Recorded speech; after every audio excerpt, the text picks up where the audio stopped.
as the other one was being renovated.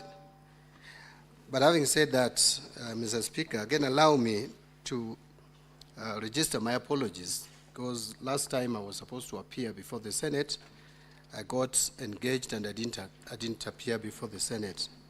I want to just point out that I was so prepared to come and answer to these questions on that day, up to the last evening to the day, when now His Excellency the President gave the nod that he would meet the World Bank team that was here and just had a few hours left to leave the country, led by the Vice President of the World Bank. And so that is why I wrote a letter late to request that the session be, or my appearance be rescheduled to another date.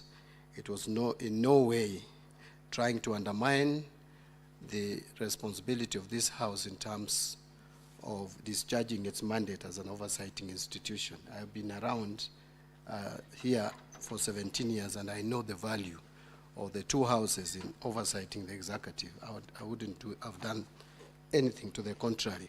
In fact, 2 days before the scheduled date, I appeared before Senate Committee on Finance and Budget on a matter touching on my ministry. And even after that, I again appeared before Senate Committee on Transport, again answering questions relating to issues touching on my ministry. So, Mr. Speaker, I wanted to start from there. Having said that, Mr. Speaker, allow me now to respond to the question, that is question number 021 by the Senator for Nairobi City County, Senator Edwin Sifuna, who asked me to address 3 pertinent issues relating to e-citizen digital platform. And also I will answer the other questions, but it is question 021 that I'm responding to.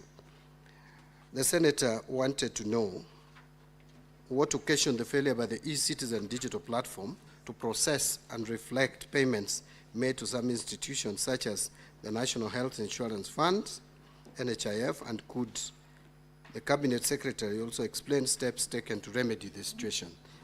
And this is my response, Honorable Speaker. Honorable Speaker, payments to e-citizen platform are made in designated and defined formats.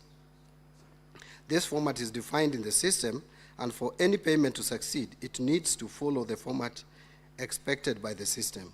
For instance, if an NHIF member is paying for the monthly contribution and the national ID number is, for example, 11223344, this is just an example of what could be an ID number, then the payment format to be keyed into the system will be NHIF M 11223344. Any payment which does not conform to this format will definitely be unsuccessful.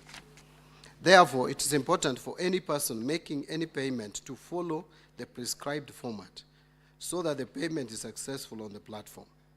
As part of the adoption, we always insist that any MDA on the e-citizen platform should train and sensitize its members or customers on the procedure of making payments on e-citizen platform.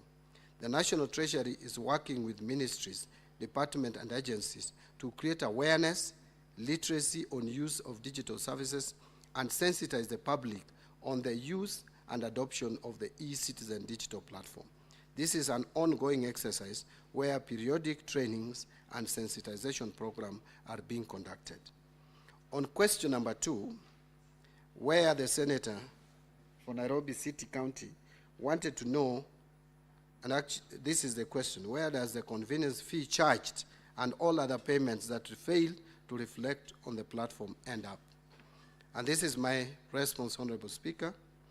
The e-citizen platform only collects convenience fee for successful transactions. When a user or citizen makes a payment, the payment will be collected first by the payment service providers channels, which include mobile money for mobile network operators, RTGS, and e-deposits for banks or wallets for